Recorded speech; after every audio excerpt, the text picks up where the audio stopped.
आज हम एक ऐसी उड़ान की बात करेंगे जिसने आसमान में सफर करने का तरीका हमेशा हमेशा के लिए बदल दिया।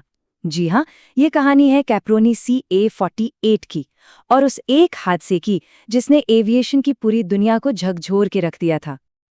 चलिए जरा समय में पीछे चलते हैं।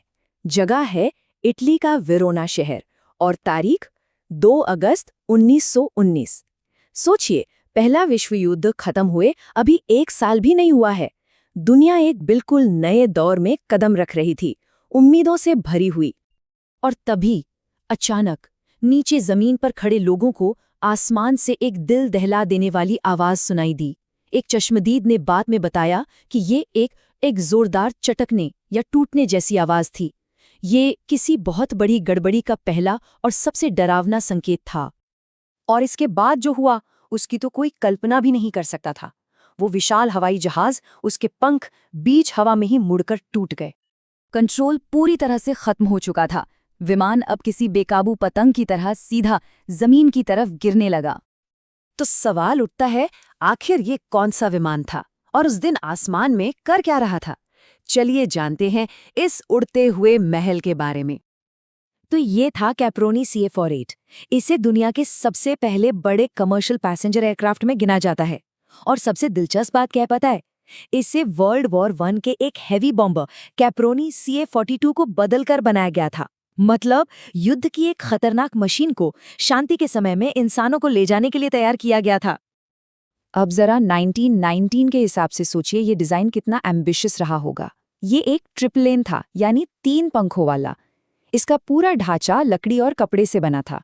इसमें 3 फियाट इंजन लगे थे और ये करीब 23 पैसेंजर्स को ले जा सकता था। और तो और इसमें एक डबल डेकर केबिन भी था। वाकई अपने समय से बहुत आगे की सोच थी। लेकिन यही इसकी सबसे बड़ी कमजोरी भी थी, ये बहुत नाजुक था। तो एक बात समझनी बहुत जरूरी है, ये कोई मामूली फ्लाइट नहीं थी। इसका असली मकसद था दुनिया को ये दिखाना कि बड़े पैमाने पर हवाई सफर मुमकिन है। ये भविष्य के लिए एक डेमो था, एक ऐसा शोकेस जिस पर एविएशन का बहुत कुछ दांव पर लगा था। तो कौन थे वो लोग जो इस ऐतिहासिक उड़ान पर सवार थे? इसमें जर्नलिस्ट थे, मिलिट्री के बड़े अधिकारी थे, खुद कैप्रोनी कंपनी के कर्मचारी थे और कुछ खास मेहमान भी थे। ये सब लोग बड़े उत्साह और उम्मीद के साथ उस प्लेन में बैठे थे, एविएशन के एक नए भविष्य का गवाह बनने के लिए। चलिए अब जरा इस हादसे की तह तक जाते हैं। ये समझने की कोशिश करते हैं कि आखिर गड़बड़ हुई कहाँ, क्या हुआ। ये तो हम देख चुके हैं, लेकिन सबसे बड़ा सवाल है, ऐसा हुआ क्यों?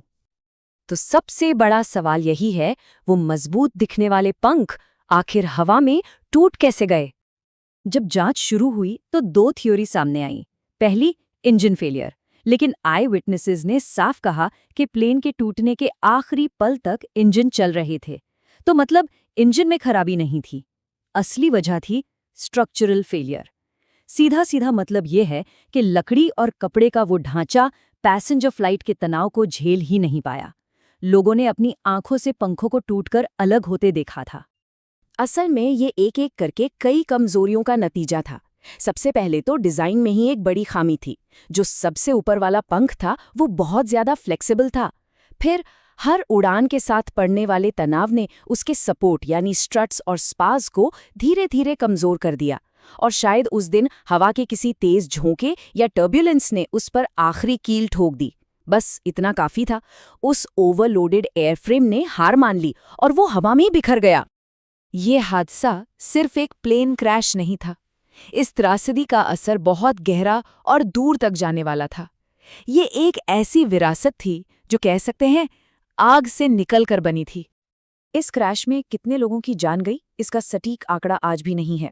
अनुमान है कि 14 से 23 या शायद उससे भी ज्यादा लोग मारे गए थे। दरअसल उस जमाने में कोई पक्की पैसेंजर लिस्ट नहीं होती थी, इसलिए गिनना बहुत मुश्किल है। ये इस हादसे की मानवीय कीमत थी। ये बात भी समझनी होगी कि ये इतिहास के पहले बड़े सिविलियन एयर डिजास्टर्स में से एक था। मतलब एक ऐसा हादसा जिसने उस वक्त के नए नवेले एविएशन इंडस्ट्री में भूचाल ला दिया था।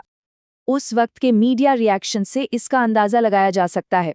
इटली के अखबारों ने इसे आधुनिक एविएशन की त्रासदी कहा और लिखा कि ये इस बात का सबूत है कि कमर्शियल फ्लाइट्स के लिए और भी सख्त टेस्टिंग की जरूरत है। लोगों का हवाई सफर से भरोसा बुरी तरह हिल चुका था। तो सवाल है, इस क्रैश के बाद बदला क्या? सच कहूं तो बहुत कुछ बदल गया। सबसे पहले बड़े हवाई जहाज़ों से लोगों का भरोसा उठ गया। इटली की सरकार ने एयरफ्रेम की मजबूती को टेस्ट करने के लिए कड़े नियम बनाने पर जोर दिया। सिविलियन एयरक्राफ्ट के लिए नए सेफ्टी स्टैंडर्ड्स बनाए गए। खुद कैप्रोनी ने अपने आगे के मॉडलों को और भी मजबूत फ्रेम के साथ रीडिज़ाइन किया। और सबसे बड़ा बदलाव ये आया कि पूरी इंडस्ट्री एक्सपेरिमेंटल डिज़ाइन से हटके मॉडर्न इंजीनियरिंग स्टैंडर्ड्स की तरफ बढ़ गई। तो ये जो 1919 का क्रैश था, ये एक तरह का कैटलिस्ट साबित हुआ। इसके बाद 1920s में पूरी इंडस्ट्री में बेहतर इंजीनियरिंग और मटेरियल टेस्टिंग की मांग उठने लगी। और इसी का नतीजा था कि 1930s तक हमें DC-3 जैसे मजबूत ऑल मेटल एयरक्राफ्ट देखने को मिले, जिसने भरोसे के एक नए युग की शुरुआत की। तो इस पूरी कहानी से, कैप्रोनी CA-48 के इस हादसे से हम क्या सबक ले सकते हैं? चलिए इसके फाइनल टेकअवे पर नजर डालते हैं। कैप्रोनी CA-48 का ये हादसा एक बहुत ही दर्दनाक लेकिन एक जरूरी सबक था। इसने एविएशन की दुनिया को सिखाया कि सिर्फ बड़े सपने देखना और महत्वाकांक्षा रखना ही काफी नहीं है। सेफ्टी और सॉलिड इंजीनियरिंग उससे भी कहीं ज्यादा जरूरी है। और आखिर में ये कहानी हमें एक बहुत बड़े सवाल के साथ छोड़ जाती है। तरक्की की कीमत क्या होती है? अक्सर ये देखा गया है कि टेक्नोलॉजी में सबसे बड़ी छलांग सबसे बड़ी नाकामियों से ही सीखी जाती है। कैप्रोनी CA-48 की कहानी इसी सच्चाई का एक जीता जागता और शक्तिशाली उदाहरण है।